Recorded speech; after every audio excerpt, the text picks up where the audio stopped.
Bonjour à tous et merci d'être venus écouter notre présentation du pôle culture de la ville de Briançon en ce jeudi citoyen. Ce que nous attendons surtout, bien sûr, c'est vos retours, c'est vos questions, c'est tout ce qui peut nous aider à construire une politique culturelle qui soit chaque année un peu meilleure.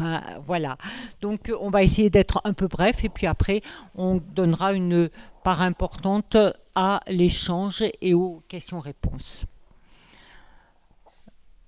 Voilà, donc le pôle culture à Briançon, c'est la médiathèque, une médiathèque flambant neuve que vous connaissez peut-être déjà et qui a ouvert ses portes le 21 octobre.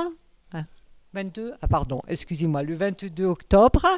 Et cette journée a été précédée d'une journée festive dans laquelle la population a pu prendre possession des lieux. C'est ce que nous voulions, que chacun appréhende ce lieu et le fasse sien. Après, il a été suivi d'une... Alors, on a eu... je crois 800 ou 900 personnes. Bon, c'est vrai qu'on était très heureux parce que ce lieu doit être avant tout un lieu de rencontre, un lieu de sociabilisation. Et c'est en ce sens que nous voulions organiser cette journée festive. Et puis, il y a eu une journée inaugurale dans laquelle nous avons eu l'honneur d'avoir l'ancienne ministre Françoise Nyssen qui a... inauguré et posé la plaque que vous voyez devant la médiathèque. Voici pour la médiathèque elle-même, mais cette médiathèque abrite les archives municipales qui étaient jusqu'à maintenant au deuxième étage de la mairie et qui maintenant sont au cœur de ville depuis quelques jours en totalité et Arnaud Gagneux, qui est notre archiviste, vous dira quand est-ce qu'il ouvre et dans quelles conditions tout à l'heure. Donc ça, c'est aussi quelque chose qui est imminent. Enfin, le Centre d'art contemporain, dont Karine Guichard est responsable et qui trône dans la cité Vauban de Briançon, dans d'anciennes prisons du palais de justice. C'est un très beau lieu. Si vous ne le connaissez pas, je vous invite à aller le voir. Il est au cœur de la cité Vauban. Il s'étale sur 4 étages. Et chaque année, on fait des découvertes supplémentaires. Et vraiment, ce lieu vaut la peine d'être connu. Il y a 5-6 ans, il y a une étudiante de Sciences Po qui avait fait une enquête et au terme de cette enquête, on avait constaté que 80% des gens qui fréquentaient ce centre n'étaient pas des Briançonnais. Bon, on y reviendra pour montrer que c'est vraiment un lieu à faire connaître et qu'on fait beaucoup d'efforts pour cela, mais pas encore peut-être assez, je ne sais pas, il n'y a pas eu de nouvelle enquête depuis. Voilà, donc ce pôle culture, c'est aussi un lieu où un certain nombre de personnes travaillent. Alors, la médiathèque, le centre d'art contemporain, donc sur la cité Vauban, et les archives dont on parlera tout à l'heure. Donc le directeur du service culture, c'est Patrick Barthé, ici présent. Qui travaille avec une directrice adjointe de la médiathèque qui est Madame Sophie Huot, qui n'a pas pu venir ce soir parce qu'elle a des enfants en très bas âge. Et la troisième personne importante, enfin pas dans l'ordre d'importance, mais dans l'ordre chronologique, c'est Arnaud Gagneux, voilà, qui est notre archiviste.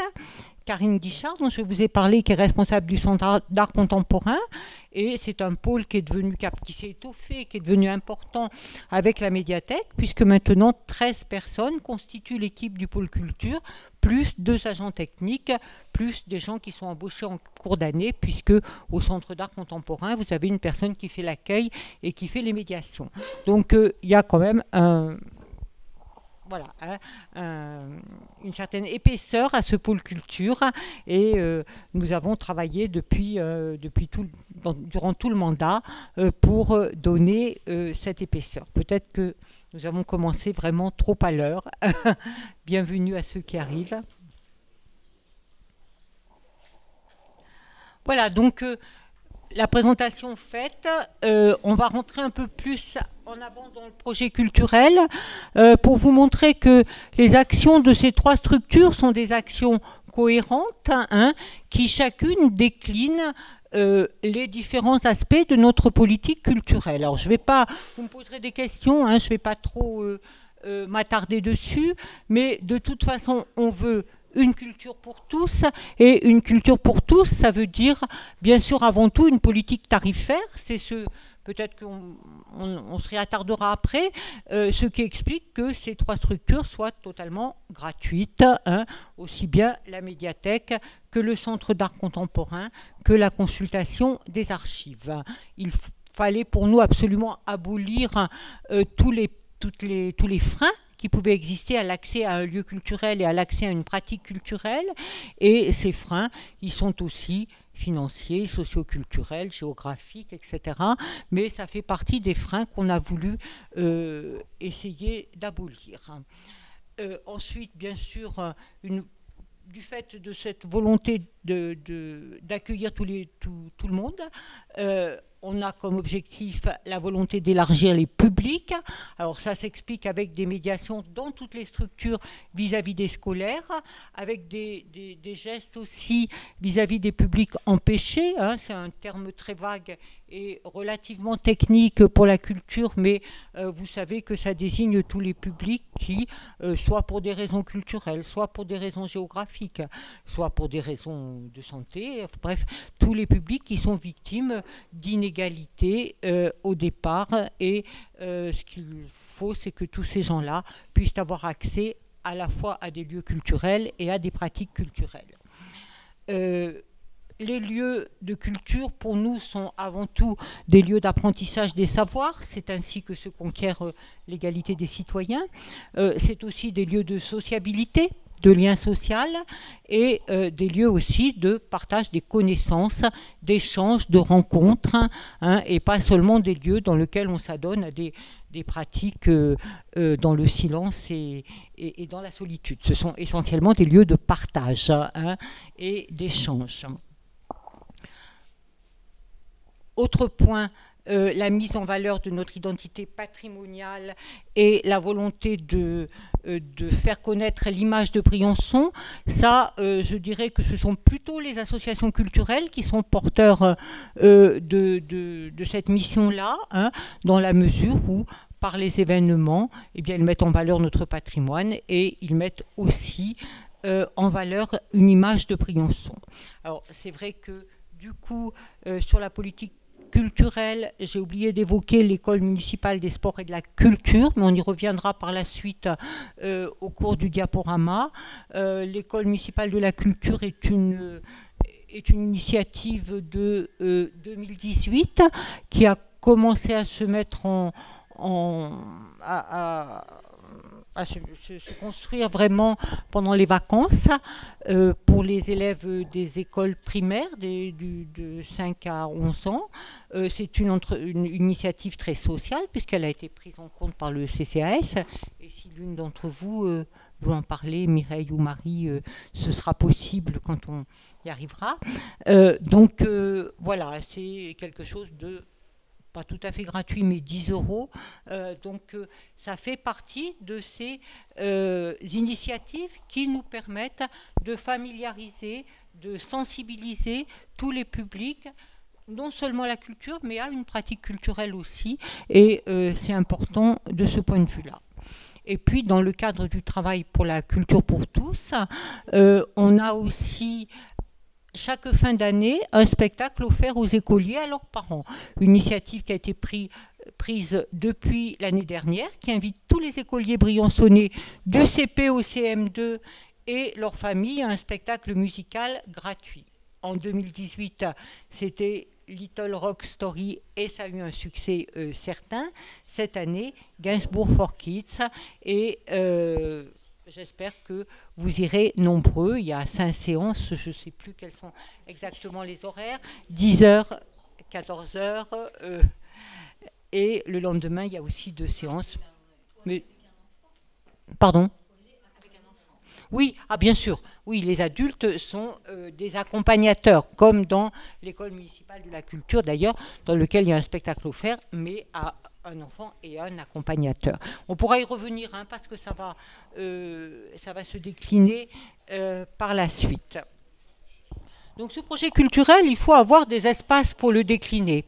Et c'est ce qui a conduit effectivement à penser le projet de médiathèque parce que notre bibliothèque est magnifique, c'est un lieu extrêmement...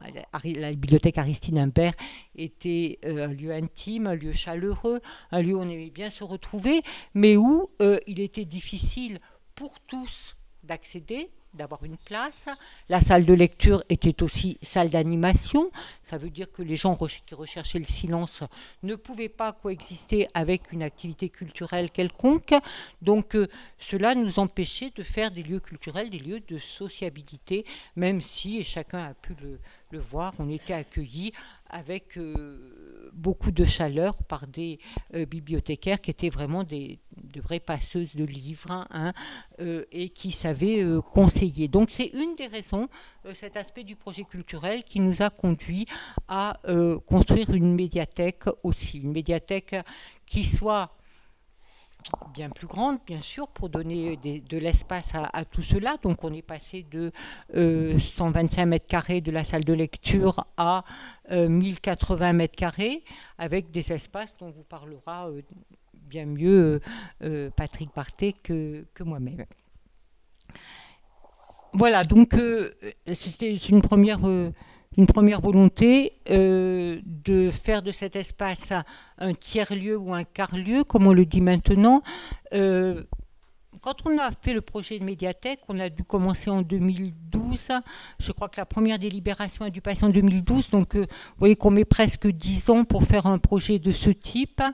Et c'est vrai que la notion de quart-lieu était pas encore très vivante en France. Hein. Elle a dû arriver autour des années 2010.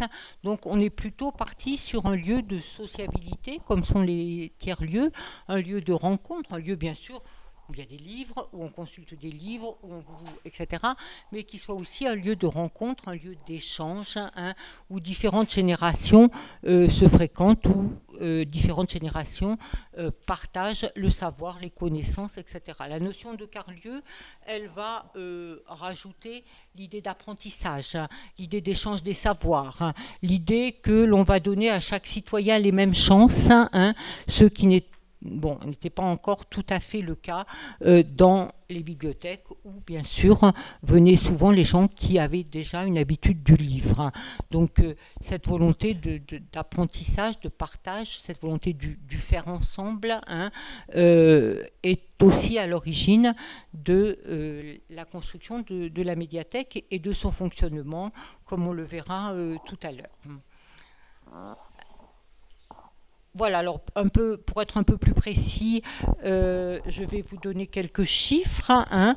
Donc cette médiathèque a été construite suite à un concours d'architecture où on a eu au moins 25 réponses. Et puis, on a choisi les architectes Gauthier-Conquet qui ont, d'après le cahier des charges scientifiques que l'on avait fait, construit cette médiathèque.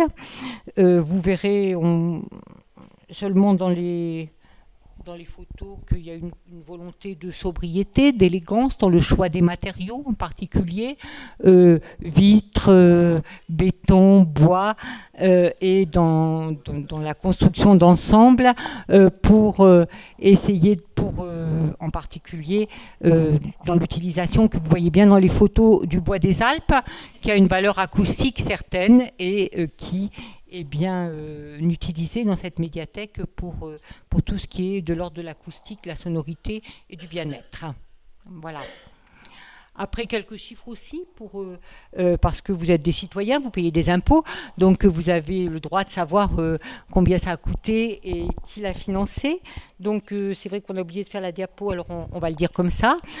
Donc une médiathèque dont le coût construction est de 4,2 millions, quelque chose près, hein, avec 64 14,80%, pour ne pas dire 75%, de subventions. Dans ces subventions, les subventions de l'État ont été très importantes. Hein. On a eu 49,5%, pour ne pas dire 50%, de la DRAC, hein, c'est-à-dire l'État, la DRAC PACA, et l'État a donné une subvention supplémentaire de 7,20% d'euros. Donc, cela veut dire qu'au lieu de 35%, on a fini par obtenir 56,7% de financement pour cette médiathèque. C'est important parce que c'est d'autant moins de contributions de la mairie et donc des contribuables. Ce qui est important aussi à dire, c'est que l'État a tenu compte du fait qu'on abritait les archives dans cette médiathèque et que de ce fait, eh bien, on allait pouvoir conserver la mémoire des temps, les collections anciennes qu'il y a à la bibliothèque aussi, etc. Donc ça nous a permis vraiment d'avoir des subventions importantes. Après, conseil régional 13,5%, département 9,3% et ville de Briançon 20%. La question qu'on me pose souvent aussi, c'est oui, mais le fonctionnement. Alors là aussi, on a eu des aides pour l'informatisation, hein, surtout, ça fait 205 000 euros hein, pour les gens qui aiment les chiffres, mais vous avez le droit de savoir aussi, c'est normal. Et 65% pour l'État et 15% qui viennent du conseil régional. Hein. Donc, vous voyez que là aussi, la commune n'a eu que 20% à débourser pour tout ce qui est informatisation. Même chose pour le mobilier. Alors là, 370 000 euros subventionnés à 80%, 40% l'État, 40% le département cette fois-ci, puisque les compétences ne sont pas tout à fait les mêmes entre la région et le département, donc les financements ne sont pas tout à fait les mêmes, mais cela permet à la commune de Briançon d'avoir une part mince du financement. Et puis, il y a bien sûr une part importante qui est l'acquisition des documents. Alors, c'est vrai qu'avec le nombre de gens qui passent, vous pouvez constater aujourd'hui qu'il y a des rayons qui sont un peu vides, au grand désespoir des gens qui y travaillent. Mais ceci étant, il y a quand même eu pour 120 638 euros de documents financés à 62%. 50% par l'État, 12,20% pour la région et la ville de Briançon n'a financé que 37%. Bon, je pense qu'on va pouvoir constituer un fonds plus important, mais ça, M. Barthé vous en parlera tout à l'heure. Voilà pour la médiathèque. Si vous avez des questions, on verra par la suite. Le Centre d'art contemporain fonctionne toute l'année avec 2 grandes expositions, l'été et l'hiver, et puis des expositions plus saisonnières, hors les murs, quelquefois, au Parc de la Chape, et des partenariats, quelquefois, avec les acteurs locaux, très souvent d'ailleurs, qui permettent de donner un rayonnement à ce centre et d'aller dans la direction dont je vous ai parlé tout à l'heure, c'est-à-dire faire connaître ce centre aux Briançonnais et aux locaux, puisqu'apparemment, il est plus prisé des touristes et des gens de passage que des Briançonnais eux-mêmes. Quant aux archives, c'est vrai qu'on a eu vraiment un gros effort pour les rendre vivantes, puisqu'on a toujours une vision un petit peu archaïque des archives. Maintenant, elles sont beaucoup informatisées, mais Arnaud vous en parlera mieux que moi tout à l'heure. Et il y a toutes sortes d'animations qui se font autour des archives, en particulier au niveau du périscolaire. Bon, maintenant, il n'y a plus de périscolaire, mais elles sont reconstituées quand même. Et puis, au niveau des journées nationales, dont on cherche cette occasion pour travailler. Et on travaille beaucoup, on vous en parlera aussi, de concert avec les archives départementales qui, chaque été, nous offrent des expositions qui ont pas loin de 10 000 entrées, hein, parce que les gens sont très friands de ce patrimoine local. Bon, je vais laisser la parole aux techniciens, plus passionnés peut-être que moi, mais moi je suis vraiment beaucoup, et voilà, hein, qui vont vous parler du fonctionnement et de la façon dont ils voient fois leurs espaces. Merci, Nicolas. Bonjour à tous et à toutes. Je suis ravi que vous soyez aussi nombreux et je suis ravi d'être devant vous pour vous dire deux mots. Alors vraiment deux mots, hein, je vais pas m'attarder, deux mots sur le service culture. Je reviendrai pas sur tout ce qui a été dit par Nicole, Nicole Guérin sur la politique culturelle de la ville. On va décliner service par service les projets 2020 et peut-être et pas peut-être d'ailleurs le bilan 2019. Le peut-être était pour la médiathèque qui vient d'ouvrir et j'en tracerai quelques lignes, il vous donnerai quelques chiffres. Donc Karine pour le centre d'art et puis pour terminer Arnaud pour le service archives. Du coup, alors le quatrième lieu, ça évoque beaucoup de choses et c'est ce qu'on va essayer de décliner un peu dans tous les domaines. En fait, en termes de modalités, euh, je vais commencer par la première chose, c'est qu'on est en cours de construction du projet. Je suis arrivé il y a 5 mois et j'ai pris la direction d'un service qui existait avant et donc on est en train de définir ensemble, à partir des attentes des élus et de leur volonté politique, les actions qu'on mènera et les projets qu'on construira pour 2020. Du coup, pour revenir à ce quatrième lieu, en fait, il dit plusieurs choses. Il dit qu'un projet culturel, en gros, dans une première modalité, il s'agit de découvrir et de promouvoir les arts, de promouvoir la lecture publique, de promouvoir les archives, l'histoire, de promouvoir la citoyenneté. La deuxième modalité, c'est évidemment ce qui suit, c'est l'idée de faire ensemble, de comprendre ensemble.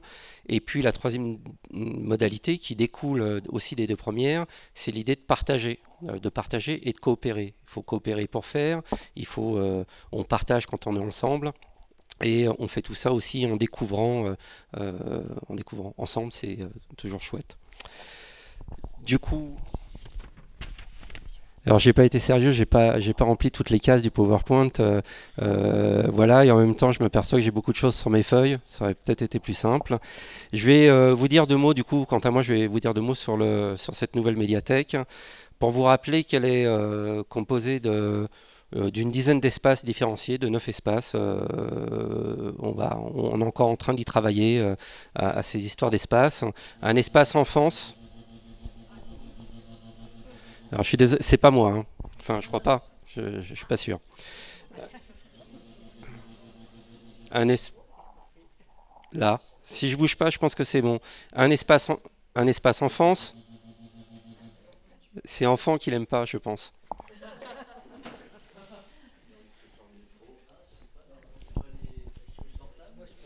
C'est vous.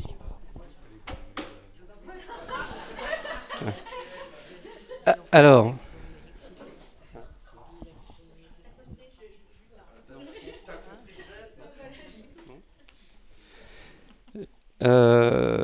Donc un espace enfance, 0-11 ans, avec vraiment un espace petite enfance, pour vraiment les tout petits, qu'on améliorera au fur et à mesure en y mettant des nounours, des coussins, enfin je sais pas, tout ce qui permettra aux enfants et aux parents de s'y sentir bien. Un espace adolescent, un espace public numérique, un espace adulte, évidemment, un espace images et son, l'espace documentaire, l'espace lié aux archives, une salle servant à nos activités et peut-être à plus, un patio, un jardin d'hiver et un petit coin cafétéria. Voici pour les espaces.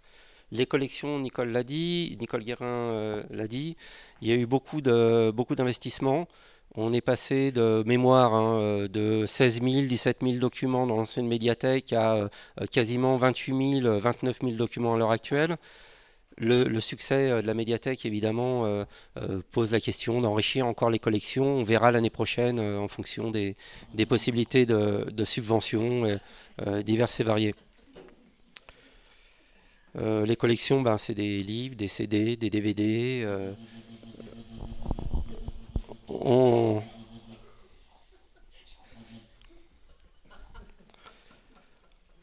On travaille à augmenter l'ensemble de ces propositions en essayant d'innover aussi dans ce qu'on va proposer, aux usagers, aux citoyens.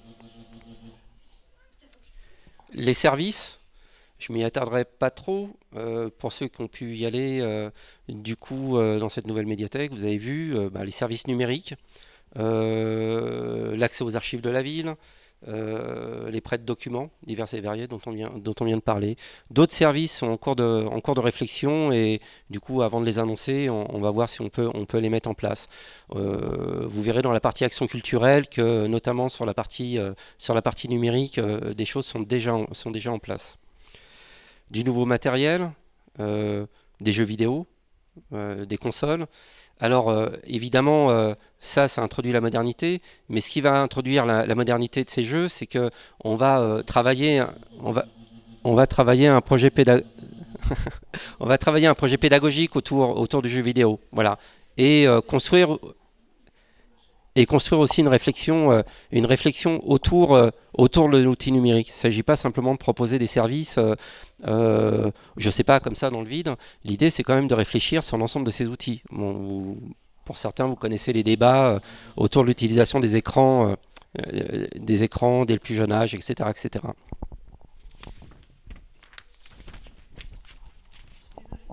Non, mais c'est pas grave. Ça, vous m'entendez, je pense. Oui, donc on va continuer comme ça, hein, sinon même sans micro. Non. Le micro, c'est pour la prise de son. Quelques chiffres depuis l'ouverture, quand même. Je ne vais pas vous assommer avec, mais vous donner quand même bon, là, un peu la preuve aussi que ce type d'équipement, évidemment, coûte cher, mais concrètement, ce qu'on produit avec ce type d'équipement en termes de politique culturelle, en termes de questions de citoyenneté, voilà, enfin, c'est un investissement qui vaut vraiment le coup pour une ville, et pour un territoire, et pour ses citoyens. Du coup...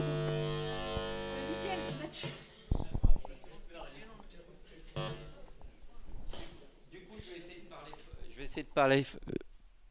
Ouais, encore, ça va. Du coup, en termes de prêt, j'ai pris une période de référence qui est... C'est fastidieux. Ouais. On va encore essayer. C'est bon? T'as coupé? Non, mais... D'accord.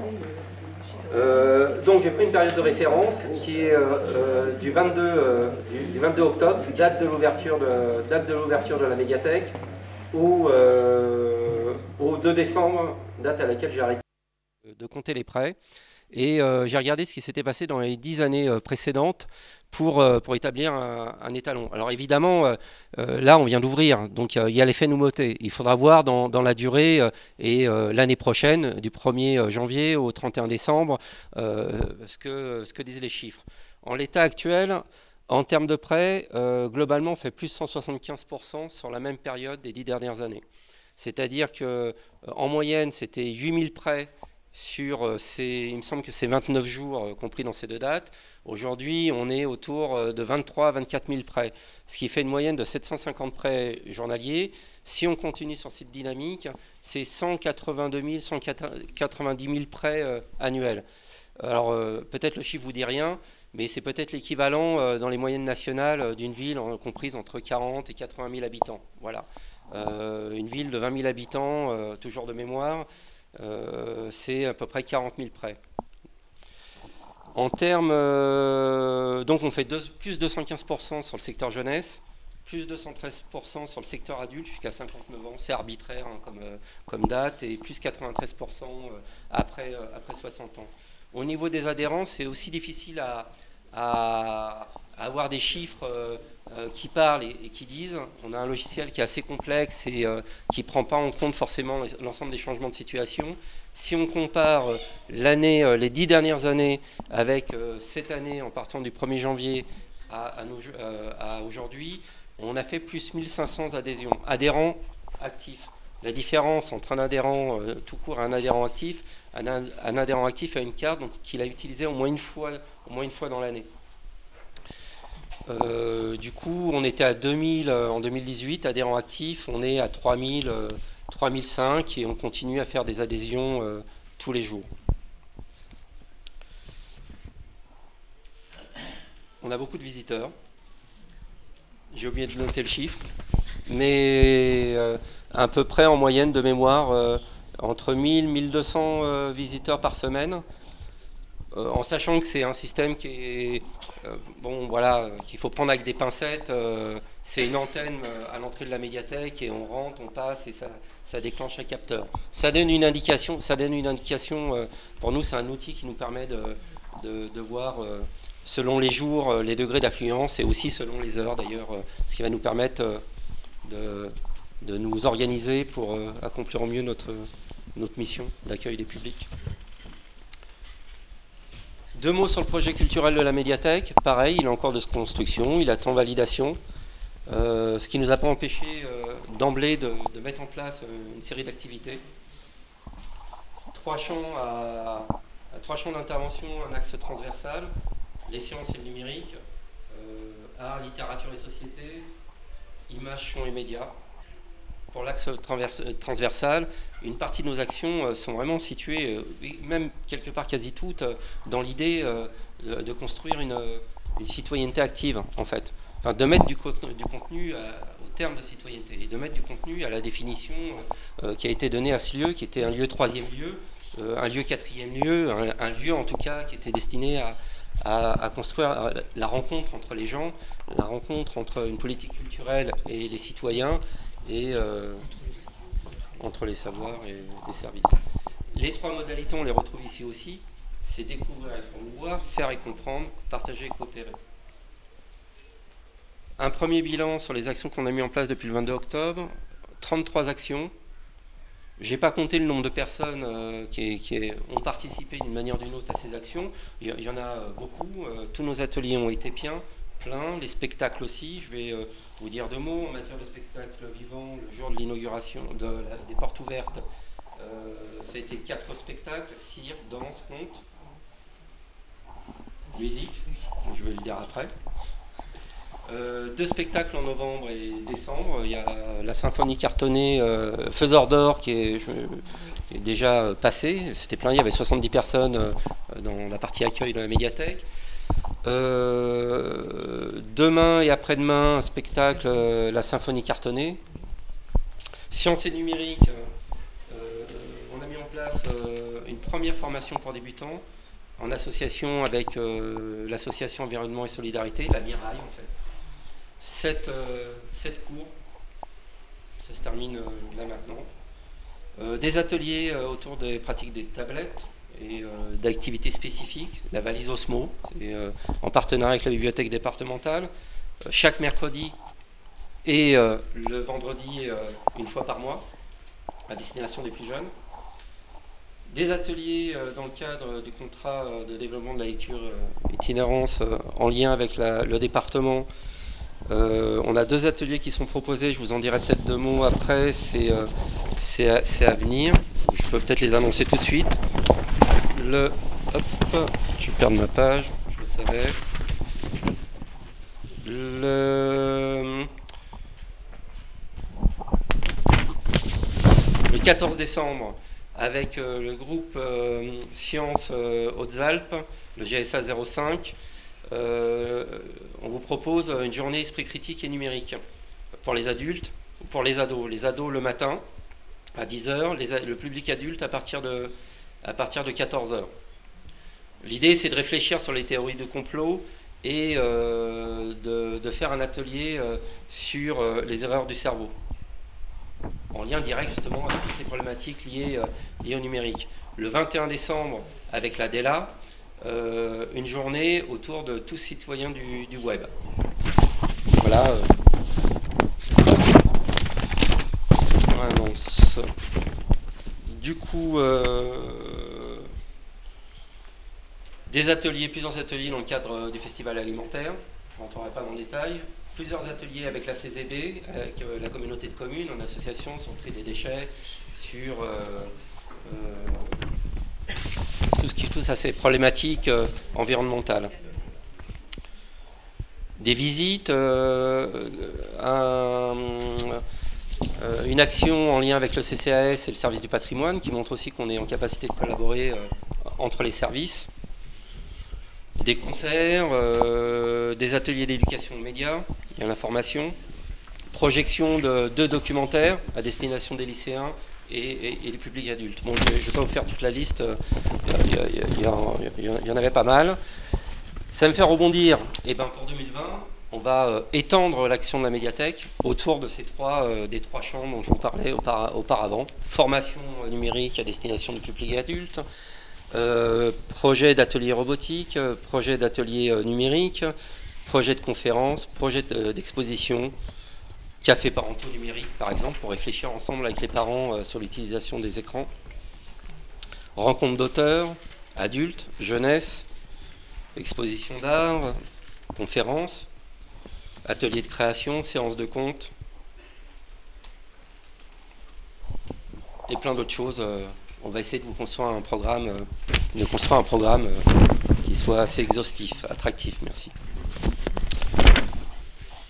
Un petit mot sur les partenariats. On a encore de construction de ces partenariats. On a déjà contacté beaucoup d'associations. Beaucoup d'associations nous ont déjà contactés. Ça a marché dans les 2 sens. Rencontre avec l'éducation nationale, avec le festival Altitude Jazz, avec qui on proposera une conférence musicale à la rentrée. J'ai oublié la date, mais le 24 janvier, sur le blues. Je connais l'intervenant, c'est assez génial. Avec l'atelier des Beaux-Arts, avec la MJC, le conservatoire, le théâtre, le CPIE, Fréquence Mistral, la bibliothèque départementale, l'éducation nationale. Et en fait, en clair, cette médiathèque est évidemment ouverte à tous les partenariats, y compris ceux des citoyens. Je vais arrêter là, ça fait beaucoup. Voilà, vous avez vu, on va essayer d'être actif, de répondre aux attentes des citoyens. Voilà. Et d'être présent dans le territoire. Voilà. Oui. Voilà. Merci. Du coup, on va... Karine, pour le... Le micro, c'est peut-être...